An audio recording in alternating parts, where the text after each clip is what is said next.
Olá, gente. Estamos em mais uma quarta-feira reunidos aqui em Brasília para prosseguirmos os comentários sobre um modo de entender uma nova forma de viver, ditada pelo Hamed. Hoje, introduzindo o capítulo 25, denominado Segunda Aparência. E ele já comenta uma frase de João, capítulo 7, versículo 24, que diz o seguinte: Não julgueis pela aparência, mas julgueis conforme a justiça.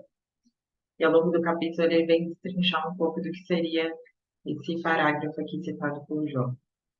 Vamos no início, né? Personalidade é a roupa que o espírito veste temporariamente. Corpos são passageiros, o importante é a essência divina que habita em todos nós. Então, já bem comentando ele mesmo o capítulo, né? A introdução, segunda aparência. Então, nós estamos momentaneamente encarnados em um corpo que é passageiro, que é um veículo, que é extremamente importante para que a gente possa aprender, né? Que a gente possa extrair os aprendizados possíveis dessa encarnação, mas ele é passageiro. E o que importa de verdade não é a aparência, não é esse corpo que é passageiro, mas a nossa essência de vida. No âmago reside a alma imortal, que atravessa vidas sucessivas, ora acentuadamente masculina, ora acentuadamente feminina, em corpos adaptados para cumprir seu aprendizado terreno. Acho muito bonito que cada parágrafo contém assim umas chaves muito interessantes, né? No âmago, né? No fim, é a essência, que seria o que? Essa alma imortal. E é o que ele diz ali, atravessa vidas sucessivas, ora vivendo acentuadamente de uma forma mais masculina, em outra mais feminina, em corpos adaptados, né, para esse aprendizado terreno. Então é isso, nós chegamos, encarnamos, alternamos também, ora em corpos femininos, ora em corpos masculinos, para quê? Para que a gente extraia os aprendizados. E é o que a gente muito comenta aqui, o mundo é essa dualidade, ou seja, existe essa essência divina que é una, mas a manifestação dessa unidade ela é dual, até para que a gente entenda um pouco mais sobre o contraste, para que realmente aprenda as lições, né, necessárias em cada um desses polos, dessa polaridade negativa, dessa polaridade positiva.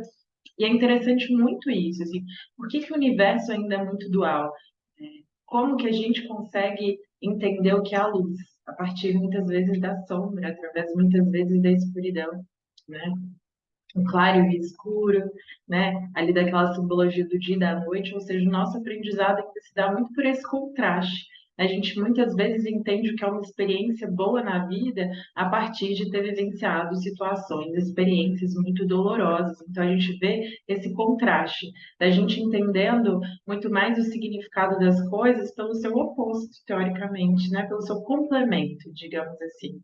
Então, muitas vezes a gente vai entender o que é o bem a partir de ter vivenciado ali o mal, né? Muitas vezes a gente não dá valor a esse bem por si só, a gente precisa de uma experiência, às vezes, um pouco mais dolorosa para entender isso daqui que é o caminho, isso daqui que é o bem, eu vou seguir por aqui, né? Então, muitas vezes, a gente ainda de algum modo, vai encontrar o contraste para que a partir desse contraste, desse complemento, é que a gente entenda um pouco as coisas. Eu vejo muito isso com o feminino e com o masculino.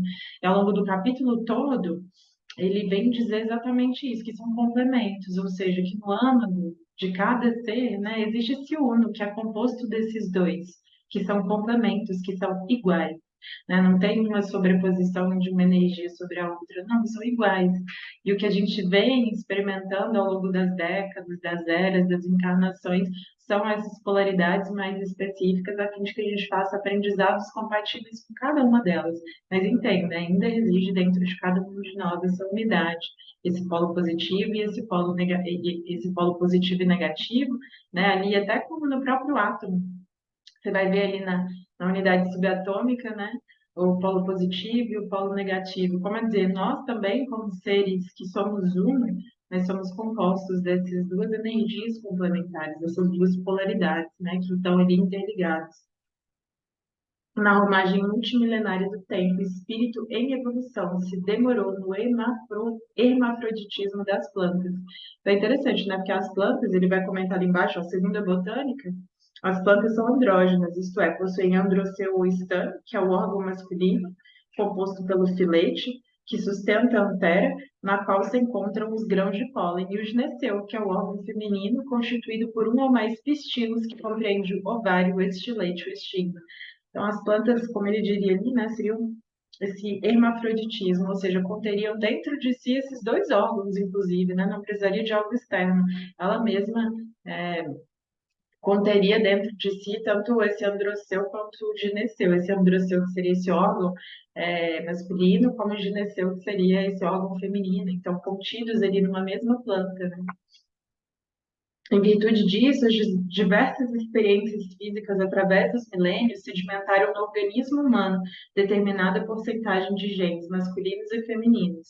Da mesma forma, essas mesmas experiências contribuíram para que as individualidades em trânsito adquirissem traços psicológicos bissexuais.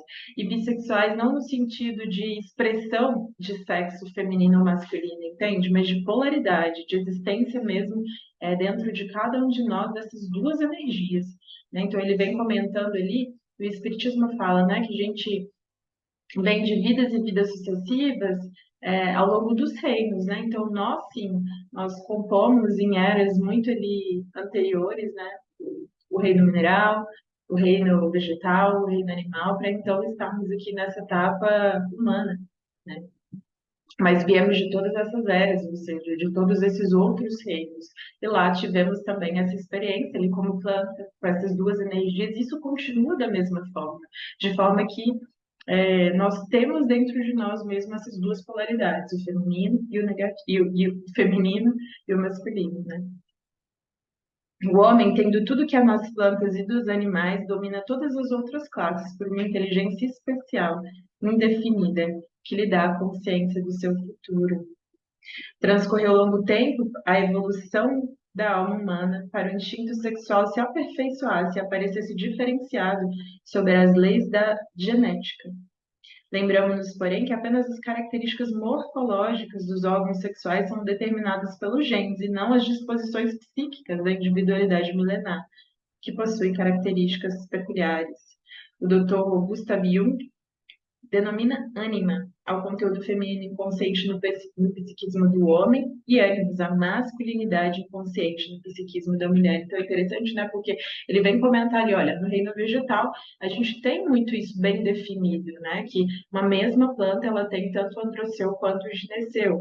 Como a dizer, existe dentro de nós essa expressão masculina e feminina, mas isso não significa sexo por si só ou escolha sexual, entende?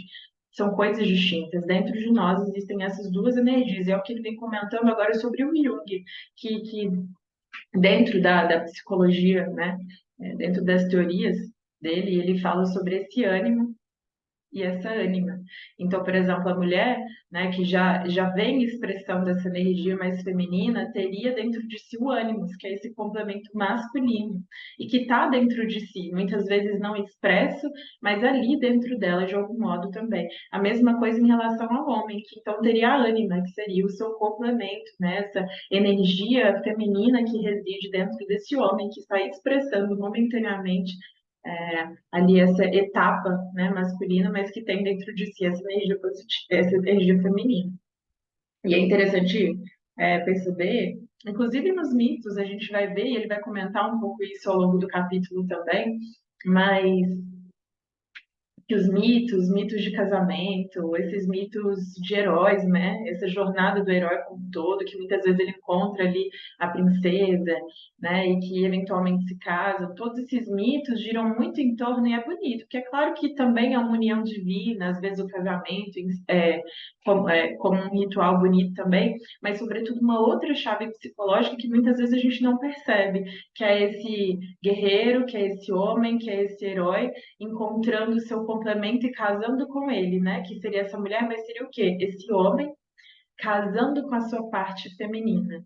E é bonito porque é isso, as coisas elas são unas no universo, né? Apesar dessa expressão um pouco distinta, muitas vezes momentaneamente feminina, muitas vezes momentaneamente masculina, mas elas são unas, né? E o ideal seria que a gente fizesse realmente essa unificação dentro de nós, dessa energia. Porque muitas vezes um homem que não tem, por exemplo, dentro de si essa energia feminina integrada, porque qual é a função de todas as coisas? O equilíbrio. Se eu tenho um polo em excesso, se eu tenho um masculino em excesso, tem o que a gente denomina hoje muitas vezes de masculinidade tóxica, né?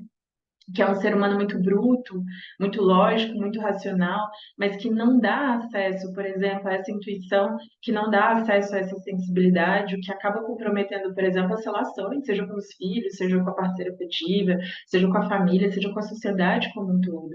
Então a gente vê esses traços de um homem que às vezes valoriza muito o masculino, mas que não entende essa porção feminina que tem dentro de si e que seria o seu papel integrar. Então, essa chave, né, feminina de receptividade, sensibilidade, de intuição. Então, vai perdendo, e se perde isso, é como se vivesse pela metade. Da mesma forma, né? Estou vivendo ali muito no machismo, que é o que comumente também se denomina, né? Dessa pessoa voltada muito para essa polaridade masculina, ou seja, para dar importância em excesso ao masculino. E que também não é o ideal, porque o ideal seria a união, a integração de todas essas coisas. Da mesma forma, uma mulher integrada com a sua parte masculina, que seria esse ânimo, né, denominado pelo Jung, e que várias correntes dentro do próprio espiritismo comentam sobre a importância de Jung, dessas teorias que ele traz também como um processo de evolução da sociedade, ou seja, essa mulher que não tem dentro de si muito bem definido, muito bem integrado esse masculino, não sabe ir para ação, não sabe produzir, não sabe criar, né? Porque isso está relacionado com o masculino, né? E muitas vezes a gente vai para polos muito opostos também. Às vezes a mulher tentando ocupar esse local de masculinidade que muitas vezes não a pertence, né? Porque qual é a questão? Não é polarizar demais, mas integrar. Então, o ideal seria que cada um de nós olhasse dentro de si. Será que essas minhas duas energias, essas duas polaridades que residem dentro de mim, estão de fato integradas? Então, eu como mulher, será que eu sei receber, né? Será que eu sei ser sensível? Será que eu sei doar, né? Que é o comum dessa polaridade feminina, mas também integrada com essa polaridade masculina, que vai para ação, que cria, né? Que transforma o mundo à sua volta. E aí a gente vai percebendo um pouco essas distorções, né?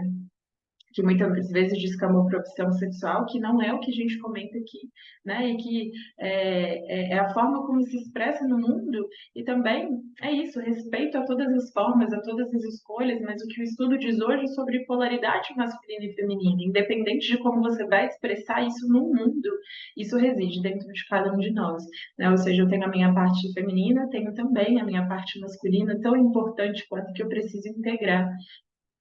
E é interessante porque esse ser humano integrado nessas duas polaridades, ao ser integrado, entende? Quando o mito do herói comenta ali do herói que então resgata a princesa e a encontra e casa com ela, nesse casamento divino, que seria essa integração das duas polaridades, é um ser, né? Um homem, ali uma mulher, que vai por inteiro criar no mundo, que vai por inteiro modificar a realidade ao seu redor e não pela metade, porque senão é como se a gente fizesse essa divisão que no final das contas não existe, né? E às vezes procurando muito lá fora algo que o interior, se a gente integrasse, já resolveria muito dos nossos problemas e das nossas questões, né? Muito antes de ser aceita pela ciência acadêmica, a noção de bissexualidade do ser humano foi inspirada aos escritores greco-latinos através dos mitos dos andrógenos, que eram seres ágeis e possantes, temidos pelos deuses do Olimpo. Conforme a mitologia, Deus, para enfraquecê-los, separou em metades. Desde então, cada alma é repartida, procura ansiosamente sua outra metade, sua alma gêmea. Então é interessante também como esse mito da alma gêmea, que muitas vezes a gente procura fora esse nosso complemento, por exemplo, né? Ali a mulher procura muito essa alma gêmea masculina fora, né? É, seria uma outra chave simbólica. E olha que bonito, é eu encontrar essa minha parte, essa minha polaridade masculina da ação, da transformação do mundo ao meu redor, integrar essas duas energias dentro de mim, e então procurar parceiros afetivos. Mas entenda, se eu não faço essa integração, essa transformação, essa unificação interior, eu vou separada pela metade, encontrar fora algo que, na verdade, eu tinha que me dar interiormente. Então, entende? Como a gente vai vivendo esse enfraquecimento das coisas, a mesma coisa no homem, né? Então, muito desse mito da alma gêmea, que existe uma pessoa, que existe um ser, um complemento, é muito sobre nós, é muito sobre essa nossa própria integração. Então, uma outra chave simbólica de, às vezes, não encontrar fora, mas encontrar dentro de si todos esses elementos, todas essas polaridades, né? E então, inclusive, ter melhores escolhas fora, entende? Porque o indivíduo que está inteiro, que não está pela metade, ele também, exteriormente, né, ali como uma própria consequência dessa unificação interior, é que ele vai encontrar fora também algo melhor. Nisso que a gente diz sobre afinidade também, não é? Então, a gente encontra muito fora aquilo que nós somos dentro. Então, se somos, né, se nos consideramos metade, se não fizemos essa integração, muito provavelmente fora a gente também vai se deparar com isso. Então, é como se diz, a questão é sempre dentro. Fora vai exteriorizar todas essas coisas, mas essa alma gêmea tinha que ser nós casando com a nossa própria alma, com essa nossa outra parte complementar, mais transcendente. Então, é bonito pensar sobre todas essas coisas, né? Como se fosse mesmo uma releitura. E ele prossegue. Separação de Adão em masculino e feminino é um processo de alienação do homem do seu estado original. O mito do jardim do Éden, descrito no Velho Testamento, igualmente nos dá essa mesma noção. Na criação de Eva, desmembrada de Adão, está subtendido que o homem original era em princípio hermafrodita, pois de outra forma não seria possível criar uma mulher a partir dele. Pode ser que esse mito, através dos tempos, tenha sido descaracterizado pelas normas e costumes patriarcais dos hebreus, que desconsideravam o componente feminino na psique humana, relegando a simples costela de homem. É interessante, né, como ele vem ali descrevendo esse processo da alienação, quando há essa separação, né? E ali no Jardim do Éden, né, de Adão, ou seja, ele fala, criou-se Eva a partir de Adão, o que significa dizer que já existia dentro de Adão essa porção feminina que então pôde se expressar para fora e criar essa outra. Mas eu pensar assim, não deixa de ser a mesma coisa ali da caracterização das almas gêmeas, dessa unificação que existia, que então para se expressar no mundo se tornou dual, mas o ideal seria fazer essa integração, né? E ele fala, depois, né, uma deturpação do que seria o Adão, que de Adão adveio Eva, né? Por a gente viver naquele período, uma era muito patriarcal, em que era ali muito visível um poderio maior dos homens sobre as mulheres, é que foram se deturpando as coisas. Mas entenda, é a mesma coisa das almas gêmeas, né? Existem os complementos. E aí é o que ele fala ali, né? Ao longo do tempo, essa deturpação se transformou como Eva sendo apenas um pequeno pedaço, né? Ou seja, num papel ali mais secundário, que na verdade não é. Se a gente for imaginar, né, se a gente for ver o espiritismo, né, sobre o paradigma da reencarnação, a gente vai ver. Existem essas duas polaridades e nós viemos momentaneamente intercalando entre essas duas para fazer os aprendizados necessários, mas não tem isso de que a alma é feminina ou de que a alma é masculina, não. Ela é esse todo mesmo, né?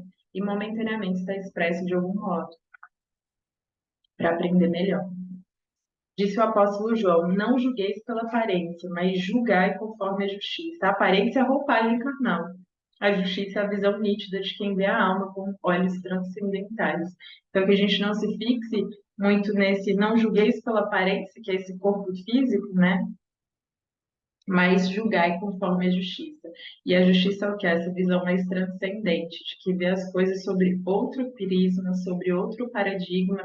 E ok, a importância nisso que momentaneamente se é, nesse corpo que momentaneamente se vive, nessa polaridade que momentaneamente se expressa, mas existe um todo por trás disso, muito maior, muito mais complexo, né? E que está aí, como a nossa essência mesmo divina. Jesus Cristo é o protótipo do homem do futuro. Por saber que todos somos sementes em germinação, ele a utilizou como metáfora em muitos dos seus ensinamentos. Assim como a semente contém todos os elementos vitais para a formação de uma árvore, também nós possuímos em germe todos os potenciais de que necessitamos para crescer e desenvolver espiritualmente. E é bonita essa utilização da semente como uma metáfora muito bonita, né? Ou seja, dentro de cada semente existem todos os potenciais humanos para serem desenvolvidos, todas essas polaridades, seja ela masculina ou feminina, dentro de nós, e nós somos essa pequena semente. Que é pequena, mas que reside dentro de si, que nela está contida todas as potencialidades humanas. Então, olha que bonito isso, né? Semente em germinação. Assim como a semente contém todos os elementos vitais, também nós possuímos em germe todos os componentes de que necessitamos para nos desenvolver espiritualmente. Ao longo do tempo, a semente imanente que existe em nós se transmuta, desenvolvendo potencialidades inatas e futuramente nos transforma no ser em plenitude. Então é bonito, né, pensar isso. A gente vai se desenvolvendo, a gente vai renascendo, a gente vai mesclando essas duas polaridades, né? Equilibrando essas duas forças que existem ali desde o ato, né? Que é nos casar com essa nossa alma mais transcendente também, com essa outra polaridade, e a partir dessa unidade interior se expressar no exterior.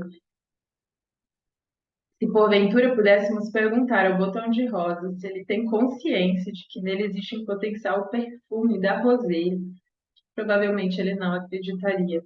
Assim, analogamente, pensam as criaturas que vivem na dualidade, distantes do estado da unidade consciencial. Então é interessante, né?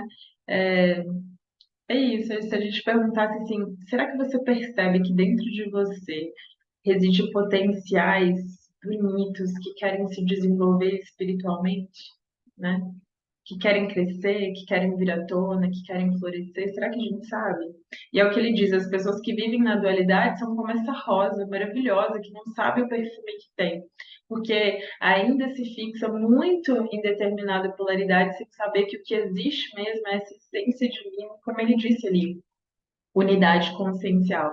Ou seja, dentro de cada ser humano existem sim essas duas forças, como Jung chamou ali de ânima para o homem e de ânimos para a mulher, né? Que é essa nossa parte complementar e que precisa ser desenvolvida. Né? E que nos garante relações muito melhores, do estar no mundo de forma não pela metade, mas una. Então, com todos esses potenciais desenvolvidos dentro de nós, poder se expressar no mundo, né? Não são escolhas sexuais, né? Não é focar no sexo, né? Como muitas vezes a gente percebe, ou na manifestação de como a gente vai expressar isso, né? Essa lição não é sobre isso, mas sobre essa polaridade complementar que existe entre cada um de nós. Eu, como mulher, tenho essa minha polaridade masculina, que tenho que desenvolver para criar no mundo, para agir no mundo, para usar da lógica e da razão também, sem descuidar da minha intuição, sem descuidar dessa energia materna, feminina, que eu preciso expressar e que eu também vim aqui ao mundo para fazer isso. Mas eu não posso ser só uma dessas coisas. Eu tenho que, ao entender que existe essa complementariedade, que existe esse ânimo, integrar dentro de mim, então inteira, una, poder vir ao mundo e me expressar de uma forma ainda mais bela, de achar afetos ainda mais belos e conscientes também. Então, esse seria nosso papel também como ser humano, né? Talvez não acreditemos que possuímos os dons masculinos e femininos. Então, é uma lição realmente muito desafiadora, né? Você vê a Média ali comentando sobre muitos assuntos um pouco delicados, um pouco desconfortáveis, muitas vezes no primeiro momento, né? Mas tão bonitos, tão necessários, e que se você vai ver a própria psicologia, né, já vem desenvolvendo essas teorias mesmo, e os próprios mitos, como das almas gêmeas, né? Como Adão e Eva, vamos falar dessa mesma coisa, dessa união, dessas polaridades para criar esse ser que, ao ser pela metade, se divide, né? Ao se dividir, ele se enfraquece, ele perde a vitalidade, mas entende? Não é buscando fora, não é buscando um parceiro afetivo, não é buscando um masculino fora em outra pessoa, né? Ali do sexo masculino é que a gente vai conseguir isso. Primeiro integrando todas essas energias, entendendo tudo isso, né? E então expressando e buscando parceiros afetivos, e buscando amizades, e buscando nos relacionar no trabalho, mas a partir dessa unidade interna. Isso é compreensível, devido ao nosso grau evolutivo. No futuro breve, no entanto, descobriremos os valores potencializados que existem dentro de nós. Os atributos do anjo também nos pertencem. E é bonito quando ele finda com isso, os atributos do anjo também nos pertencem, porque é a promessa divina, né? Dessa realidade mesmo que é a lei da evolução e que a gente um dia há de chegar a ser também como esse anjo, né? Porque pela doutrina espírita é isso. O que é um anjo? Um ser que evoluiu muito o suficiente para então ter essas características, né, mais assemelhadas ali à perfeição. Nós ainda não. Mas, ou seja, nós temos os atributos, nós temos as potencialidades que, se aprimoradas por nós, e nesse processo de boa vontade, nesse processo ativo de se melhorar, de se renovar, de se transformar, é que chegaremos também nesse patamar. Chegaremos. Se mais cedo ou mais tarde, isso diz muito sobre o nosso livre-arbítrio, sobre as nossas escolhas de vida, mas é o que ele fala, né? Essas duas potencialidades, essas duas polaridades, né? Essas duas energias, masculina e feminina, residem em cada um de nós, independente do sexo que a gente tem. E que elas precisam se integrar para que então esse ser inteiro possa se expressar no mundo. Bom, eu espero que eu tenha me feito entender. É uma lição um pouco desafiadora mesmo, mas para mim faz muito sentido, né? E é entender que muitos dos conflitos sociais que a gente vivencia hoje, seja ali de um feminismo muito extremado, né? Dessas mulheres tentando ali achar o seu lugar e muitas vezes se perdendo ali no feminino, ou seja, esquecendo um pouco do feminino, indo mais para um lado mais masculino, assim como também de um machismo que a gente já vivenciou por milênios, né? Que é também essa energia em que sobrepõe mais o masculino e que deixa de lado tantas outras coisas que a gente poderia integrar de outros modos, né? E que seria isso também nosso papel. Então, a pensar sobre todas essas coisas, que a gente possa abrir um pouco os olhos para uma nova realidade, para discordar também, né? Para concordar em partes, porque também na nossa intenção trazer verdades absolutas, mas um novo ponto de vista, né? E sim, são aceitas críticas, são aceitos os pensamentos contrários, e a gente vai se encontrando, né, em tudo isso, tá bem? Um beijo, fiquem com Deus.